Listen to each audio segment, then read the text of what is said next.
মানুষটাকে ভোলে না। যুগের পরে যুগ কেটে যায়, মানুষটাকে ভোলে না। চলে না রে চলে না রে চলে না রে চলে না, চলে না রে চলে না রে কাকে ছাড়া চলে না। কে সে পরিচয় গীতা, হাসির রাজা জ্ঞানের রাজা রসিক রাজা গোপাল ভাঁড়, হাসির রাজা জ্ঞানের রাজা রসিক রাজা গোপাল ভাঁড়, হাসির রাজা জ্ঞানের রাজা। গিন্নি, আমি চুলটা একটু কেটে আসি। কি বললে? চুল কাটতে যাচ্ছ?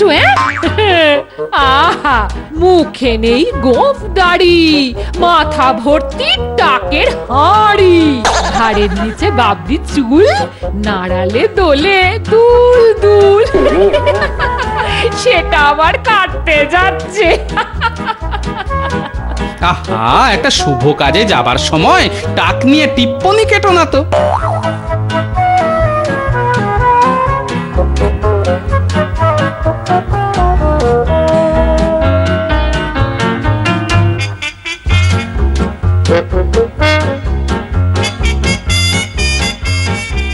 আরে গোপাল দাদা, কি মনে করে? এই কদিন ধরেই আসবো আসবো করছিলাম, দেখো না চুলটা না বড্ড বেড়ে গেছে গো, একটু কেটে দাও দেখি।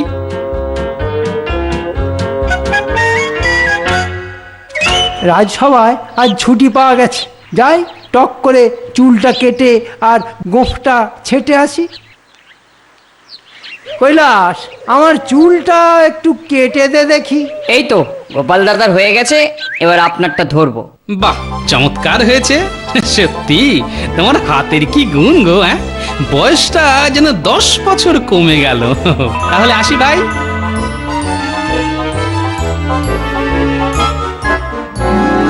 হ্যাঁ রে কৈলাস, গোপাল চুল কাটার পয়সা দিয়ে গেল না তো, ধারে কাটলো বুঝি? না না না, ধারে কাটবে কেন? আসলে আমরা নাপিতরা অন্য কোনো নাপিতের কাছ থেকে পয়সা নিই না। কেন নিস না কেন? তাই নাপিত সমাজের রীতি, বহুকাল ধরে এটা চলে আসছে। শুধু চুল দাড়ি কাটতে এলে হাত জোর করে বসে পড়লেই হলো। আর কালে কালে হাত জোর করার ব্যাপারটা উঠে গেলেও পয়সা না দেবার ব্যাপারটা রয়েই গেছে। কিন্তু গোপাল তো এখন নিজেকে আর নাপিত বলে মনে করে না, নিজের পদবি পাল্টে ফেলে ও তো এখন গোপাল ভাঁড়। ও ভাঁড়ই হোক আর গামলাই হোক, আসলে আমাদের কাছে গোপাল দাদা এখনো নাপিত। তার মানে মহারাজের কাছ থেকে মাইনেও নেবে, আবার নাপিত হবার সুবাদে বিনা পয়সায় চুল দাড়ি কাটার সুবিধেও নেবে। হ্যাঁ, দাঁড়া গোপাল, তোর ব্যবস্থা করছি। নে, আমার চুল কাটা শুরু কর। এই তো করছি। মহারাজ, আপনার কাছে আমার একটা নালিশ আছে। নালিশ? কার বিরুদ্ধে? গোপালের বিরুদ্ধে। বাবা, আমার বিরুদ্ধে নালিশ? মনে হচ্ছে মন্ত্রী আজ বেশ সেজে গুজেই এসেছে, দেখি কি বলে। বলো তোমার নালিশ। মহারাজ, গোপাল প্রতি মাসে আপনার কাছ থেকে গুনে গুনে মাইনে নিচ্ছে। হ্যাঁ, নিচ্ছে। কিন্তু কেন নিচ্ছে? সে আমার রাজসভার একজন বিশিষ্ট সদস্য বলে। অথচ রাজসভার সদস্য হওয়া সত্ত্বেও শুধু নাপিত হওয়ার সুযোগ নিয়ে ও একজন গরিব নাপিতকে দিনের পর দিন ঠকিয়ে যাচ্ছে। কিরকম? চুলদাড়ি কেটে ও কৈলাস নাপিতকে পয়সা দেয় না মহারাজ। সে কি? এ তো লোক ঠকানো। না না না, এ আমি কিছুতেই সহ্য করব না। গোপাল, বলুন মহারাজ। তোমার কি কিছু বলার আছে? এইবার বেটা কলে পড়েছে। একটাই বলার আছে মহারাজ, যা করেছি সেটা আমাদের নাপিত সমাজের রীতি। বাজে কথা ছাড়ো, তুমি কি ভুলে গেছো তোমাদের প্রত্যেককে যে মাইনে দেওয়া হয় তার মধ্যে ধোপা নাপিত সব খরচ ধরা থাকে? যদি রীতির দোহাই দিয়ে কৈলাসকে পয়সা নাই দাও, তাহলে মাইনের সময় গৌরকর্ম বাবদ পয়সাটা তোমার না নেওয়া উচিত ছিল। তার মানে তুমি দুদিক দিয়ে দুজনকেই ঠকিয়ে যাচ্ছ, এক আমাকে আর দুই কৈলাসকে। উনি বাবারে বাবা, কি চালু লোক, গাছেরও খাবে আবার তলারও কুড়োবে। তাহলে বুঝলেন তো মহারাজ, গোপাল কেমন লোক। আপনার কাছে এমন ভিজে বিড়ালটা হয়ে থাকে যেন ভাজা মাছটা উল্টে খেতেও জানে না। আসলে কি জানেন মহারাজ, ওই যে কথায় আছে না, নাপিত মানেই ধূর্ত। মহারাজ আমরা কিন্তু এর বিচার চাই। হ্যাঁ হ্যাঁ, বিচার করব। সে আপনি করতেই পারেন মহারাজ, কিন্তু মন্ত্রী মশাই যে সব নাপিতকে ধূর্ত বলে অপমান করলো, তার বিচার কে করবে? সে বিচার পরে, আগে তোমার বিচার। তোমাকে আমি 2 মাসের জন্য রাজসভা থেকে বহিষ্কার করলাম। যাও, দূর হয়ে যাও আমার সামনে থেকে। ঠিক আছে, আমি চলে যাচ্ছি, তবে যাবার সময় বলে যাচ্ছি, সামান্য একটা ব্যাপারের জন্যে আপনাকে তাতিয়ে সকলের সামনে এমন কাণ্ড যে করলো, তার কিন্তু একদিন হাড়ির হাল করে ছাড়বো। হ্যাঁ, দেখেছেন দেখেছেন মহারাজ, গোপালের সাহসটা একবার দেখেছেন? ও আপনাকেও ভয় দেখিয়ে গেল। এই জন্যেই বলে পিপিলিকার পাখা ওঠে মরিবার তরে। ব্যাস শুরু হয়ে যাবে গোপালের চুল দাড়ি কাটার ব্যবসা। তুমি তাহলে আর রাজসভায় যাবে না? না, সারাদিন লোকের চুল দাড়ি কাটবে। হ্যাঁ রে, তাই কাটবো। ওই যে কথায় আছে না, যখন যেমন তখন তেমন। এবার বোঝ, কত ধানে কত চাল, ছিলি রাজার ভাঁড়, একদিনে টেনে নামিয়ে দিলাম নাপিতগিরি করতে। ও মন্ত্রী মশাই, আর চোরের মতো দূরে দাঁড়িয়ে কেন? নতুন দোকান খুলেছি, দেখে যান। এমন কামিয়ে দেব না, সারা জীবন মনে রাখবেন। কি ছিলে আর কি হয়েছ, তবুও তোমার বোলচাল গেল না দেখছি। শোনো, তোমার মতো ইয়ের কাছে চুলদাড়ি কাটতে না আমার বয়ে গেছে। জানো তো, বাংলায় একটা কথা আছে, অতিবার বেরো না ঝড়ে পড়ে যাবে, আর অতি চালাকি করলে পরে পুনর্মূষিক হবে। তোমার হয়েছে তাই, বুঝেছো?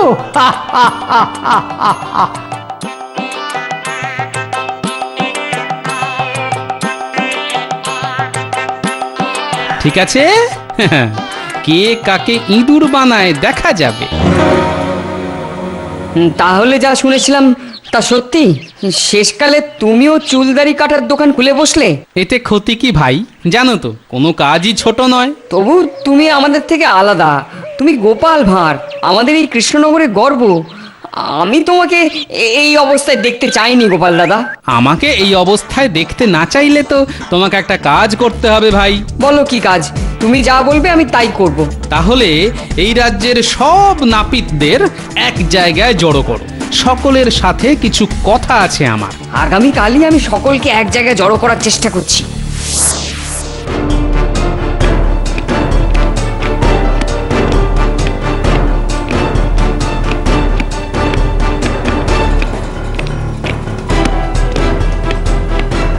মহারাজ শুনেছেন, গোপাল একটা চুলদাড়ি কাটার দোকান খুলেছে? শুনেছি, কিন্তু কেন খুললো বলো তো? বুঝতে পারলেন না?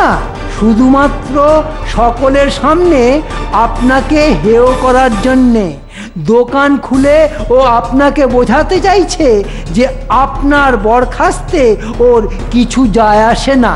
ও আপনাকে থোড়াই পাত্তা দেয়। হ্যাঁ, এত সাহস গোপালের! কিছু মনে না করলে বলি, লাই দিয়ে দিয়ে আপনি ওকে মাথায় তুলেছেন। ওই জন্যেই বলে, যত দামি হোক না কেন, পায়ে ইয়ে পায়ে থাকাই ভালো, মাথায় তুললেই মুশকিল।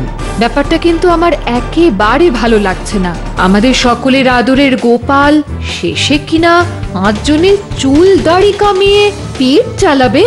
দেখো, আমি শুধু ওকে 2 মাসের জন্য রাজসভা থেকে বহিষ্কার করেছি। চুলদাড়ি কামানোর দোকান খুলে বসতে তো আর বলিনি।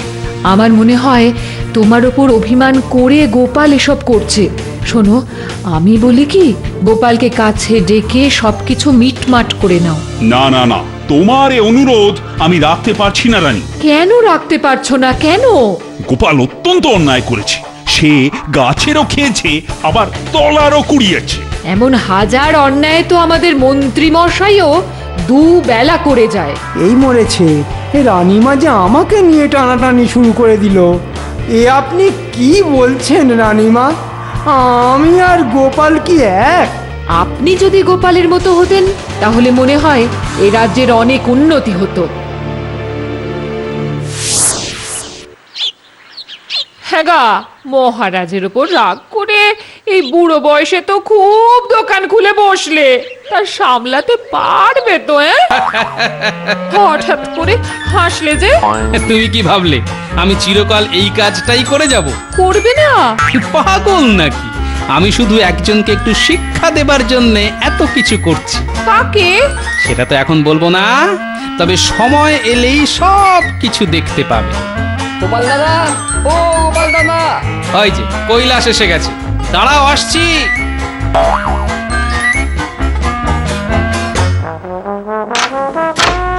বাবা, একদিনের মধ্যেই তো সারা কৃষ্ণনগরের সব নাপিতকে এখানে জড়ো করে ফেলেছো দেখছি। যেমন কথা তেমন কাজ। এখন বলো কি বলবে? বলবো বলবো, তবে একটু গোপনে বলতে হবে। এসো সকলে আমার কাছে এসো। সকলের সাথে চুপি চুপি কি কথা বলছে রে বাবা? কিপটে বুড়োর মাথায় নিশ্চয়ই কোনো মতলব আছে। কি জানি বাবা, কি যে আছে দূর। তাহলে বুঝলে তো তোমাদের সকলকে কি করতে হবে? হ্যাঁ হ্যাঁ, একেবারে জলের মতো বুঝে গেছি। তাহলে সকলেই আমার কথা মতো। কোনো চিন্তা করো না, যা বললে অক্ষরে অক্ষরে সেটাই হবে। কাল থেকে এই কৃষ্ণনগরে আর কোনো নাপিত। থাক থাক, এই খোলা জায়গায় দাঁড়িয়ে এসব কথা আর বলতে হবে না। যা করার কাল থেকেই শুরু করে দাও। কি শুরু করতে বলছি রে?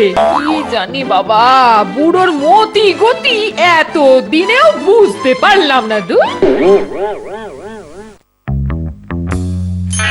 দূর বাবা, এ তো আচ্ছা ফ্যাসাদ হলো।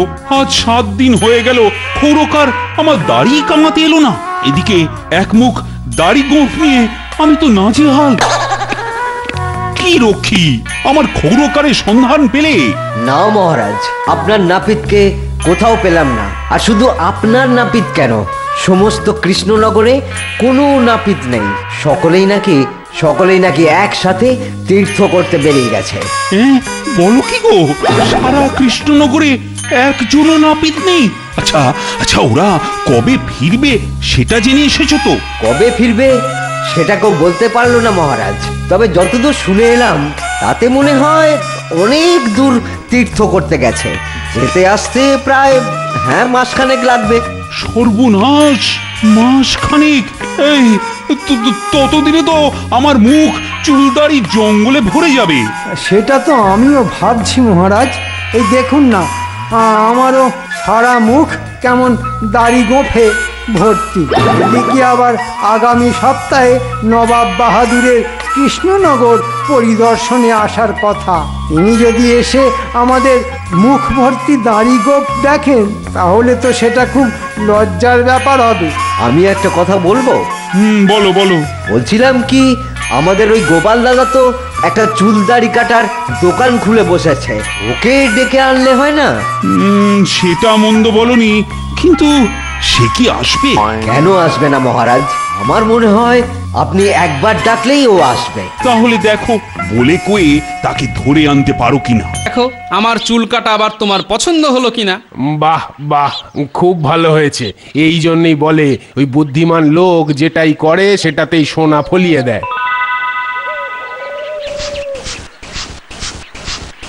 এসো ভাই, বসে পড়ো বসে পড়ো। গোপাল দাদা, আরে মহারাজের খাস রক্ষী যে, বলো কি ব্যাপার? চুল না দাড়ি কোনটা কাটবে? আমার জন্য আসেনি গো, মহারাজের দাড়ি কামাতে হবে। কেন, আমি ছাড়া কি এ রাজ্যে দাড়ি কামাবার কেউ নেই? না গোপাল দাদা, কেউ নেই। সকলেই নাকি একসঙ্গে তীর্থ করতে বেরিয়ে গেছে। কথাটা তাহলে ভালোই রটেছে। এখন বোঝো মহারাজ কৃষ্ণচন্দ্র, কত ধানে কত চাল। শোনো ভাই, মহারাজকে বলে দিও যে নিজের দোকান ছেড়ে আমি অন্য কোথাও চুল দাড়ি কাটতে যাই না। মহারাজের যদি চুল দাড়ি কাটার খুবই প্রয়োজন হয়, তাহলে পায়ে হেঁটে আমার এই দোকানে আসতে হবে। হ্যাঁ, কি গোপাল এত বড় কথা বললো? হ্যাঁ মহারাজ, দাড়ি কামাতে হলে আপনাকে পায়ে হেঁটে তার দোকানে যেতে হবে। দেখেছেন মহারাজ, কত বড় নিয়ম খারাম ওই গোপাল। এতদিন আপনার খেলো, আপনার পড়লো, অথচ আজ সুযোগ বুঝে আপনাকে কেমন অবহেলা করছে। কিন্তু এই এক মুখ দাড়ি গোঁফ নিয়ে আপনি থাকবেন কি করে মহারাজ? এক গাদা দাড়ি গোঁফের জন্য আমার তো সারাক্ষণ গাল চুল করছে।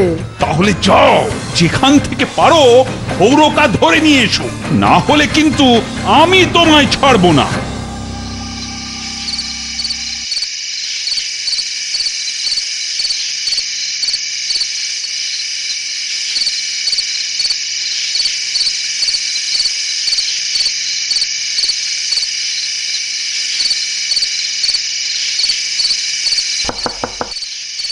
কৈলাস, কৈলাস, এই নাও আমার আজকের রোজগার 50 টাকা, নিজেদের মধ্যে ভাগ করে নিও। তোমার সারাদিনের খাটনির টাকা এভাবে রোজ আমাদের দিয়ে যাচ্ছ কেন গোপাল দাদা? বারে, আমার এক কথায় তোমরা নিজেদের দোকান বন্ধ করে তীর্থে চলে গেছো রটিয়ে দিয়ে, ঘরের মধ্যে লুকিয়ে বসে আছো। তোমাদের হাতে রোজ এইটুকু তুলে না দিলে তোমাদেরই বা চলবে কি করে বলো তো? তবে বেশি দিন আর এই নাটক করতে হবে বলে মনে হচ্ছে না। কেন? মুখ ভর্তি দাড়ি গোঁফের ধাক্কায় মহারাজ আর মন্ত্রী মনে হচ্ছে কাহিল হয়ে পড়েছে। আজ দাড়ি গোঁফ কাটার জন্যে আমার কাছে রক্ষী পাঠিয়েছিল। ডাকলেই যাবে না কিন্তু, গ্যাঁট হয়ে বসে থাকো, ওদের আসতে দাও তোমার দোকানে। সেই মতলবেই তো আছি, একবার আসতে দাও না আমার দোকানে, তারপর দেখাবো খেল। দূর দূর দূর, 15 দিনের না কামানো দাড়ি গোঁফ নিয়ে কি আর বেঁচে থাকা যায়? উফ, চুলকে চুলকে তো গালের চামড়া উঠে গেল। ইস, কি বিশ্রী দেখতে হয়ে গেছে আমায়। হায় হায় হায়।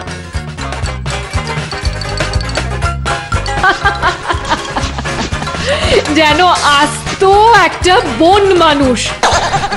আজ নবাব এসে তো আপনাকে আর চিনতেই পারবেন না। হয়তো এই অপরাধে তোমাকে সিংহাসন থেকে সরিয়েও দিতে পারেন। সর্বনাশ! এই, তাহলে কি হবে গো? আমার কথা শোনো, মান অভিমান ভুলে তুমি নিজেই না হয় গোপালের দোকানে গিয়ে দাড়ি গোঁফ কামিয়ে এসো। না, কখনোই না। মাথা নিচু করে আমি গোপালের কাছে যাবই না। না গেলে নবাবের কাছে যে তোমার মাথা হেঁট হয়ে যাবে।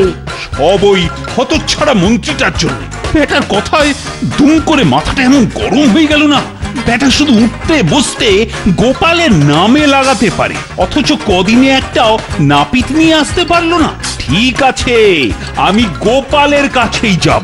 তাহলে বুঝবো তোমার সুমতি হয়েছে।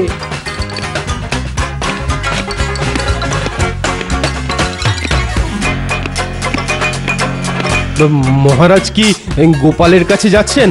হ্যাঁ, তাহলে আমিও যাব। ওই চুলদাড়ির জ্বালায় একেবারে এক শেষ হয়ে যাচ্ছি মহারাজ। চলো তাহলে।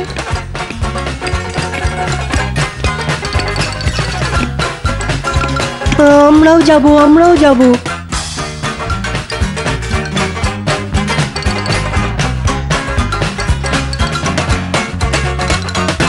আমায় ফেলে রেখে যাবেন না মহারাজ, মাথার চুলে উকুন ধরে গেছে, না কামালে যে পাগল হয়ে যাব।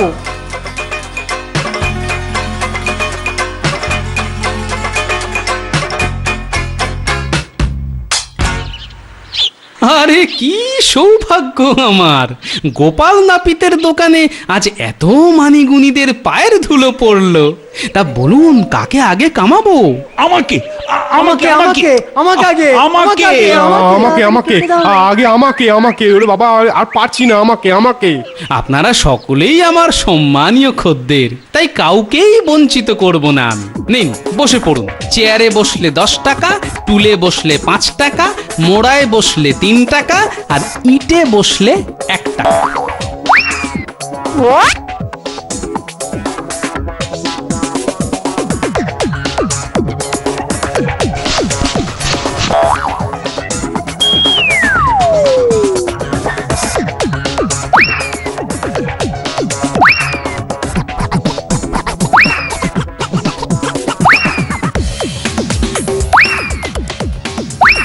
কি গোপাল, এক গাল কামালে কেন? আগে মহারাজ, আগেই তো বলেছি আপনারা সকলেই আমার সম্মানীয় খদ্দের, তাই এক গাল কামিয়ে আমি সকলকেই সন্তুষ্ট রাখলাম।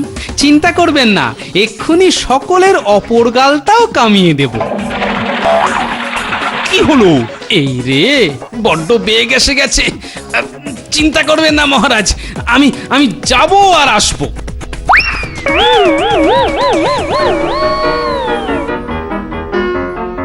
যা পাওয়া, আরে গেল তো গেলই, আসার তো নাম গন্ধই নেই। এদিকে তো আবার নবাবের আসার সময় হয়ে গেল। ওহ, এখন যে কি হবে। আমার মনে হয় এ সমস্ত গোপালের শয়তানি। এক গাল কামিয়ে পালিয়ে গিয়ে ও আমাদের বিপদে ফেলতে চাইছে। হ্যাঁ, তাহলে তো ঘোর বিপদ। চিন্তা করবেন না মহারাজ, চিন্তা করবেন না। আরে আমি আছি কি করতে, হ্যাঁ? আমি আপনার গাল কামিয়ে দেব। ওরে বাবা রে, গাল কেটে ফালা ফালা করে দিল রে। তো ছাড়া, তোমার বুদ্ধিতে চলেই আজ আমার এই দশা। তাহলে বুঝতে পারছেন তো মহারাজ, কাকে আপনি মন্ত্রী করেছেন? দয়া করে আমার বাকি গালটা কামিয়ে দিয়ে নবাবের কাছে আমার মুখ রক্ষা করো গোপাল। হয়ে যাবে মহারাজ, চোখের নিমেষে সকলের গাল পরিষ্কার হয়ে যাবে। এই এই এই তোমরা এসো এসো এসো, সবাই এসো। গোপাল, তুমি আমায় বাঁচালে। তাহলে বুঝতে পারলেন তো মহারাজ, আমাদের নাপিত সমাজের রীতি ও একতা। এক নাপিত অন্য নাপিতের চুল দাড়ি কেটে যেমন পয়সা নেয় না, তেমনি এক নাপিতের অসম্মানে অন্য নাপিতেরা তীর্থে চলে যাবার কথা ঘোষণা করে দোকান বন্ধ করে দেয়। সব বুঝতে পেরেছি গোপাল। মন্ত্রীর কথায় আমার এই অনধিকার চর্চার জন্য তুমি আমাকে ক্ষমা করে দাও গোপাল। আজ থেকে তুমি আবার রাজসভায় আসবে। চলো গোপাল, চলো আমার সাথে, তুমি রাজসভায় চলো। কিন্তু গোপাল চলে গেলে আমার না কামানো গাল। তুমি যেমন দরকচা, ওটা ওরকমই দরকচাই মেরে থাক। চলে এসো গোপাল। এই আমাকে এরকম আধ কামানো করে ছেড়ে দিও না ভাই, তাহলে যে লোক সমাজে আমি মুখ দেখাতে পারবো না। গোপাল দাদা না বললে আমরা কেউ কামাতে পারবো না। হ্যাঁ, এটাই আমাদের নাপিত সমাজের একতা। আর মনে রাখবেন মন্ত্রী মশাই, নাপিতেরা বুদ্ধিমান কিন্তু ধূর্ত নয়, বুঝেছেন? ওরে বাবা, তাহলে আমার কি হবে রে? বলেছিলাম না, হাড়ির হাল করে ছাড়বো। সত্যি হাড়ির হাল।